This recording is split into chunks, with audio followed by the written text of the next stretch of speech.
சிவாவை டெல்லிக்கு கூட்டிட்டு வரேன். சக்தி அவனை பார்க்கட்டும். உண்மையிலேயே நீ எனக்கு சப்போர்ட் பண்றியா இல்ல அங்க போனதுனால மனசு மாறி சிவாக்கு சப்போர்ட் பண்றியா? Relax relax. வார்த்தைகளை விடாம நான் சொல்றத முழுசா கேட்டு அதுக்கப்புறமா பேசுங்க. என்ன சொல்ல போற சொல்லு. சிவா டெல்லிக்கு வரணும். ஆனா சங்கீதாவும் கூட வரணும். அத சக்தி பார்க்கணும். எனக்கு புரியல. இப்போ சக்திக்கு இருக்கிற குழப்பமே சிவா தனியா இருக்காரா இல்ல வைஃப் கூட இருக்காராங்கிறது தானே. ஆமா. அப்போ சக்தி குழப்பம் தீரணும்னா சிவா சங்கீதா கூட சந்தோஷமா வாழ்றத நேர்ல பார்க்கணும். அப்பதான் அவன் நம்புவா.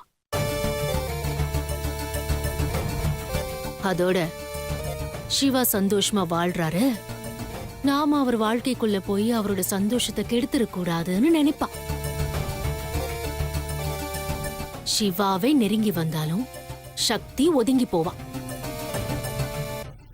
அப்புறம் என்ன, நீங்க உங்க லவ்வ சக்தி கிட்ட சொல்லுங்க. அவ வேற வழியே இல்லாம ஒத்துப்பா. நீ சொல்றதெல்லாம் கேட்கறதுக்கு நல்லாதான் இருக்கு. ஆனா இதுல எதுவும் பிரச்சனை வந்துடாதே. பிரச்சனை இல்லாத வாழ்க்கையே இல்ல. அந்த பிரச்சனைய எப்படி சமாளிக்கிறோங்கிறதுல தான் வாழ்க்கையே இருக்கு. எல்லாம் சரி, ஆனா இப்ப சங்கீதாக்கு எங்க போறது? அத பத்தி நீங்க ஏன் கவலைப்படுறீங்க? அதை என்கிட்ட விடுங்க, நான் பாத்துக்கிறேன். சரி.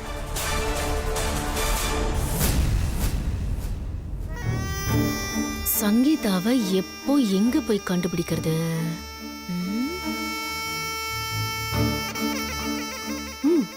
கண்டுபிடிப்போம்.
மித்ரா குட்டி, சொல்லுங்கப்பா.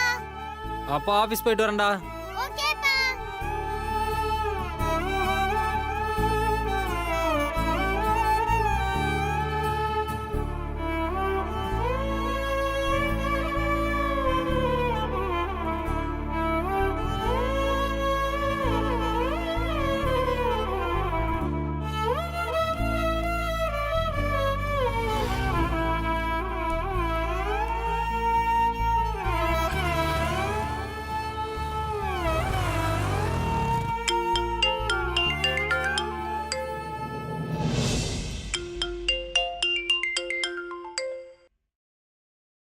ஹலோ. ஹலோ, மீனாட்சி மேடமா? ஆமா, நீங்க யாரு? நான் யாரு, எங்கிருந்து பேசுறேன்றது இப்ப முக்கியம் இல்ல. நான் இப்ப சொல்ல போற விஷயம் தான் ரொம்ப முக்கியம். முதல்ல நீங்க யாருன்னு சொல்லுங்க. அப்பதான் நீங்க சொல்றத நான் காது கொடுத்து கேட்பேன். நான் சொல்றத நீங்க கேட்டுதான் ஆகணும். ஏன்னா இது உங்க வாழ்க்கை சம்பந்தப்பட்ட பிரச்சனை. என்ன? உங்க வீட்டுக்காரர் ஐஸ்வர்யா வீட்டுக்கு போறது இல்லைன்னு நீங்க நினைச்சிட்டு இருக்கீங்க. ஆனா அது உண்மை இல்ல. அவரு தினமும் ஐஸ்வர்யா வீட்டுக்கு போயிட்டு தான் இருக்காரு.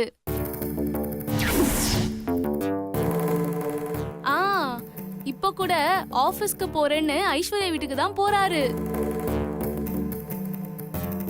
நீங்க என்ன நம்பலனா நேரா ஐஸ்வர்யா வீட்டுக்கு போய் பாருங்க. நான் சொல்றது உண்மைன்னு உங்களுக்கே புரியும். நீங்க சொல்றத நான் எப்படி நம்புறது? நான் உங்க தங்கச்சி மாதிரி உங்க வாழ்க்கை நல்லா இருக்கணும் தான் சொல்றேன். அதுக்கப்புறம் கேட்கறதும் கேட்காததும் உங்க விருப்பம். ஏய்,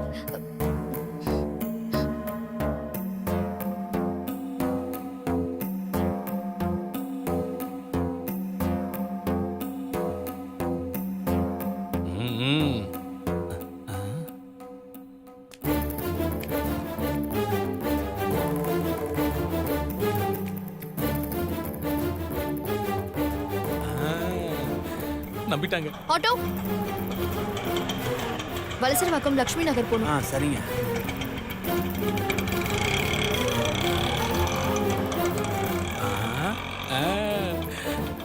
அதான் நம்ம பிளான் ஒர்க் அவுட் ஆயிரும் போல இருக்கே. சூப்பர்.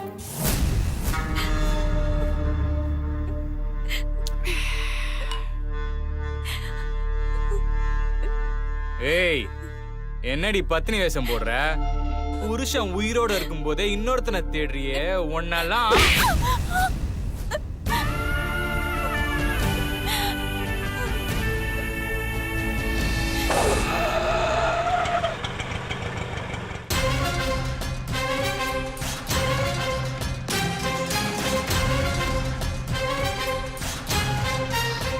அப்போ நீங்க இன்னும் திருந்தாம திரும்பவும் இங்கதான் வந்திருக்கீங்களா?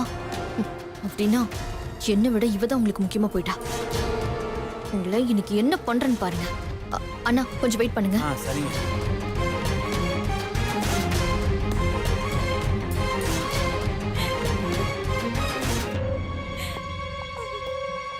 என்னடி அழுது நாடகம் போடுறியா? ஏய், நீ என்னதான் கூச்சல் போட்டாலும் சுந்தர்லாம் இங்க வரவே மாட்டான். அழுது நல்லவ மாதிரி நடிச்சு ஏமாத்த பாக்குறியா? அது என்கிட்ட நடக்காது. அந்த சுந்தர் வேணா உன் நடிப்புக்கு மயங்கலாம். ஆனா நான் ரொம்ப தெளிவான வண்டி. என்ன ஏமாத்த பாக்குறியா?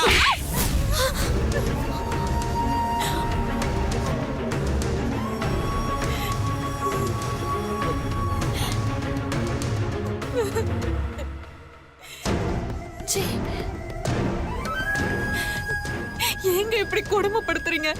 நான் அப்படி என்ன தப்பு பண்ணேன்? என்ன தப்பு பண்ணியா?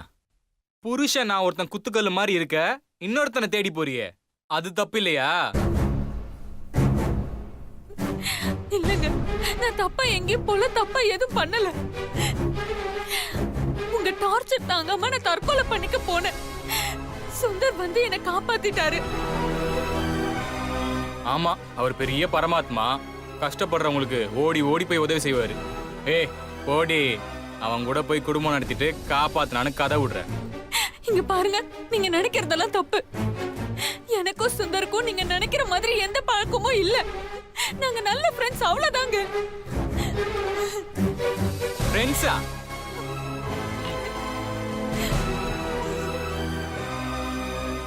அப்புறம் எதுக்கடி அவனுக்கு வீடு எடுத்து கொடுக்கணும்? அந்த வீட்டுல நீயும் அவனையும் ஏன் ஒண்ணா தங்குனீங்க? தப்பே பண்ணாம நட்பை வளர்த்தீங்களோ? நட்பை வளர்க்க சுந்தர் வீடு எடுத்து தரலங்க. நீங்க என்ன கொடுமைப்படுத்துறீங்கன்னு சொன்னேன். சுந்தர் எனக்கு உதவி செய்யணுங்கிற நல்ல மனசோட எனக்கு வீடு எடுத்து கொடுத்து வேலையும் வாங்கி கொடுத்தாரு.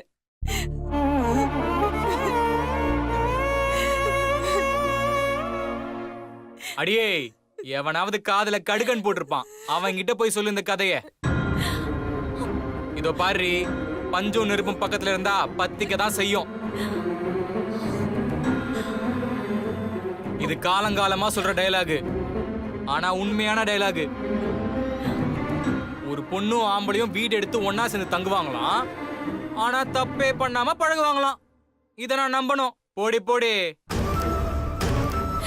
நீங்க நம்புங்க நம்பாதீங்க அது உங்க இஷ்டம். ஆனா சுந்தர் மீனாட்சி வாழ்க்கையை மட்டும் தயவு செஞ்சு டிஸ்டர்ப் பண்ணாதீங்க.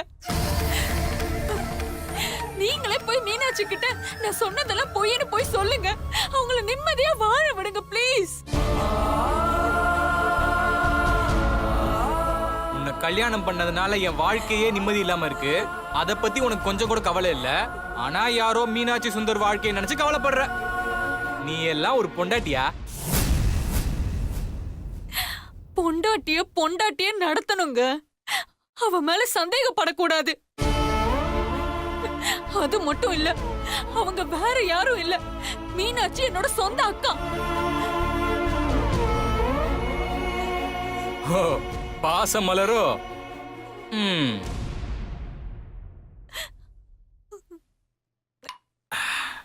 இதோ பாருடி, எனக்கு சாதகமா இருந்தாதான் எல்லாமே நல்லது. பாதகமா இருந்துச்சுன்னா அம்மாள் டுமால் தான். இப்படி பேச உங்களுக்கு அசிங்கமா இல்ல? ஏய், இதுல என்னடி அசிங்கம்? கோல் மூட்டி ஒருத்தவங்க வாழ்க்கைய அழிக்க நினைக்க பாக்குறீங்களே, உங்களெல்லாம் என்ன சொல்றது? அடி, ஏன் ஏதோ சொல்லிதான் பாரு. சொல்லுடி. அந்த சுந்தர் என்ன ஹோட்டல்ல அடிச்சான்ல, அப்ப வாயை முட்டு சும்மா தானே இருந்த? இதோ என் வீட்டுக்கே வந்து உன்கிட்ட சண்டை போட்டேன்னு என்ன திருட்டு போனானே, அப்போ நீ சும்மா தானே இருந்த? இப்ப மட்டும் அவங்களுக்கு ஒண்ணுனா இந்த குதி குதிக்கிற? ஏன்னா நான் உங்களை கல்யாணம் பண்ணி தப்பு பண்ணிட்டேன். ஆனா அவங்க எந்த தப்புமே பண்ணாம எதுக்கு புருஷனும் பொண்டாட்டி பிரிஞ்சிருக்கணும்?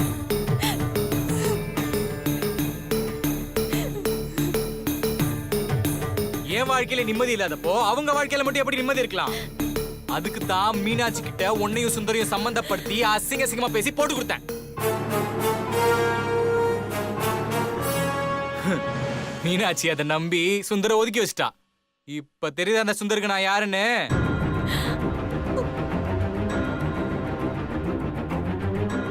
என் மேல கைய வச்சா என்ன நடக்கும்னு அவனுக்கு புரிஞ்சிருக்கும்ல.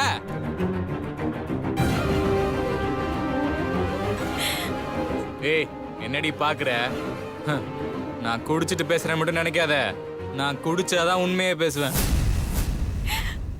நீங்க தினமும் இப்படிதாங்க பண்றீங்க. நீங்களாவே இப்படி இருக்குமோ அப்படி இருக்குமோன்னு கற்பனை பண்ணிக்கிட்டு உங்களையும் வருத்திக்கிட்டு என்னையும் கஷ்டப்படுத்திட்டு இருக்கீங்க. உங்களுக்கு என் மேல சந்தேகம்னா என்ன கொன்னிடுங்க. தயவு செஞ்சு சுந்தரியும் மீனாட்சியும் விட்டுடுங்க.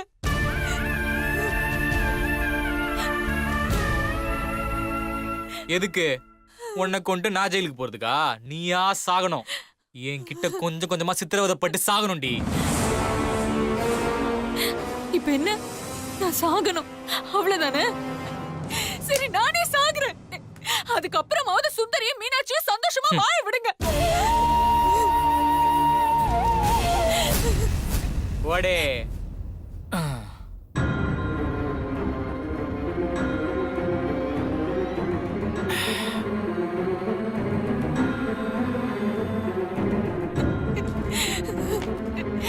இத ஊத்திக்கிட்டு உங்க கண்ணு முன்னாடியே சாகுறேன். அப்புறமாச்சும் உங்களை சந்தோஷமா வாழ விடு. என்னடி பூச்சாண்டி காட்டுறியா? இப்படி எல்லாம் பண்ணா உன்னை நம்பிடுவேன்னு பாக்குறியா? நான் சாகுறேன், உங்க முன்னாடியே சாகுறேன். அதுக்கப்புறமாவது எனக்கும் சுந்தருக்கும் எந்த தொடர்பும் இல்லைன்னு நம்புங்க.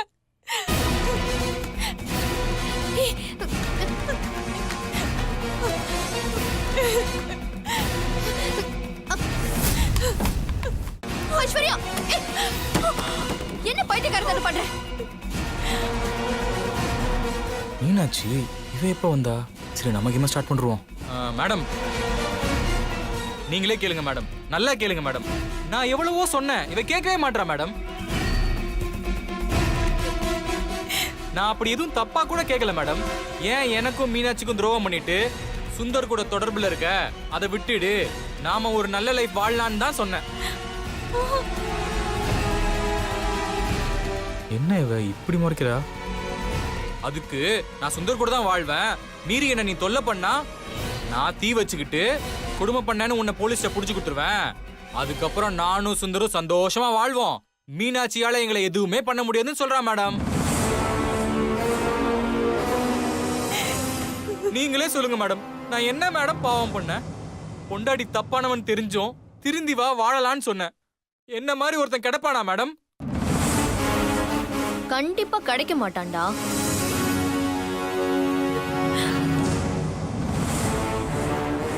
என்ன மேடம் டா போட்டு பேசுறீங்க? உனக்கெல்லாம் என்னடா மரியாதை வேண்டி கிடக்கு? நீ பேசுனது எல்லாத்தையும் நான் கேட்டுட்டு தான் இருந்தேன். நீ இவ்ளோ பெரிய ஃப்ராடா இருப்ப நான் கொஞ்சம் கூட நினைச்சு பார்க்கல.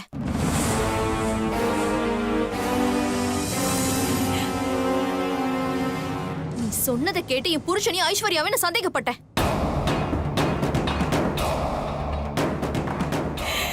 அவங்க எவ்ளோ சொல்லியும் அதை கேட்காம நீ சொன்னதை நான் நம்பினேன் பாரு. நான் ஒரு முட்டாள். மேடம், உங்களை யாரோ குழப்பி விட்டுருக்காங்க. நான் சொல்றத கேளுங்க. நீ சொல்றத நான் ஏன்டா கேட்கணும்? யாரோ என்ன குழப்பி விடல. இவ்ளோ நேரம் என் கண் எதிர நீ பேசுனதுல நான் கேட்டுட்டு தான் இருந்தேன்.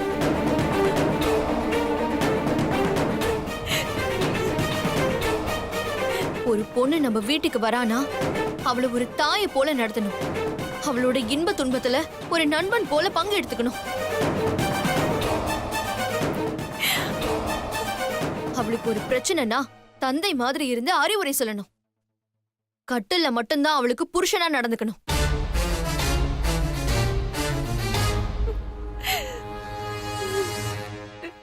இது கூட தெரியாத உனக்கெல்லாம் எதுக்குடா கல்யாணம் பொண்டாட்டி? மீனாட்சி, ஏய், வாய மூடு. பொண்டாட்டியா இருந்தாலும் அவளும் ஒரு பொண்ணு. அவளுக்கு மரியாதை கொடுத்து பேசணும். உனக்கெல்லாம் இந்த இங்கீதம் கூட இல்லையே. நீ எல்லாம் மனுஷனா இருக்கிறதுக்கே லாய்க்கு இல்லடா.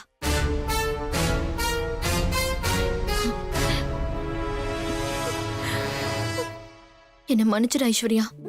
ஐயோ மீனாட்சி, நான் தான் உன்கிட்ட மன்னிப்பு கேட்கணும். உன் நிலைமை தெரியாம உன்னை இவன் கூட வாழ சொல்லி அனுப்புனனே, ஏன் புத்தி அடிச்சுக்கணும்.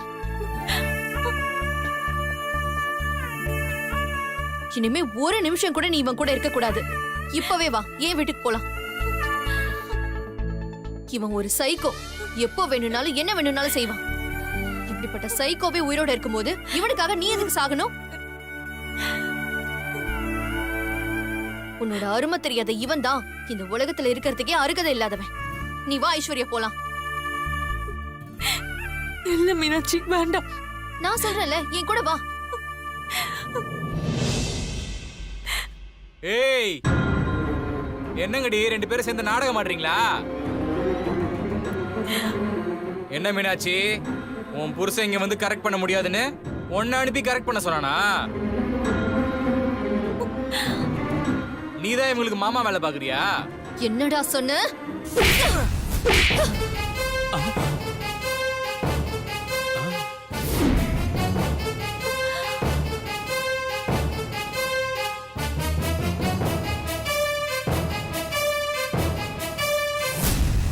வார்த்தைய பார்த்து பேசு. என் புருஷனோட கால் தூசிக்கு கூட நீ வரமாட்டடா. அவரை பத்தி பேச உனக்கு அருகதையே கிடையாது.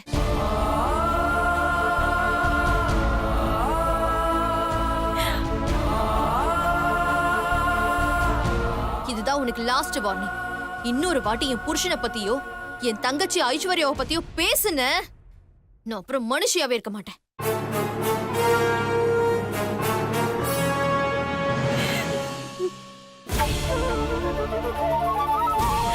நீ வா ஐஸ்வர்யா.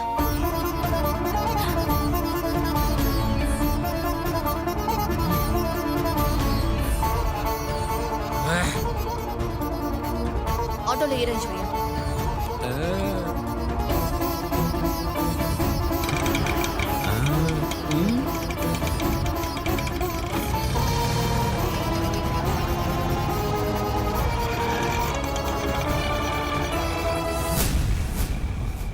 ரன்பீர், தம்பி பாஸ், நம்ம பிளான் எப்படி ஒர்க் அவுட் ஆச்சுன்னு பாத்தீங்களா? ரொம்ப தேங்க்ஸ் ரன்பீர். எதுக்கு தம்பி பாஸ் தேங்க்ஸ்லாம்? சக்தி மேடம் இருந்துதான் இதை தானே பண்ணிருப்பாங்க. என்ன மீனாட்சி மேடம் கொஞ்சம் லேட்டா அடிச்சாங்க. இதுவே சக்தி மேடமா இருந்தா சும்மா வெளுத்து வாங்கியிருப்பாங்க. ஆமா ரன்பீர். ஆனா தம்பி பாஸ், நீங்க மீனாட்சி மேடத்துக்கிட்ட கொஞ்சம் ஜாக்கிரதையாவே இருங்க. எதுக்கு? பின்ன ஒரு அடினாலும் மரண அடியாவில் இருக்கு. அவனுக்கு காது கேட்காம போனாலும் சொல்றதுக்கு இல்ல. எப்படியோ இதுக்கப்புறம் மீனாட்சி மேடம் உங்களை சந்தேகப்பட மாட்டாங்க.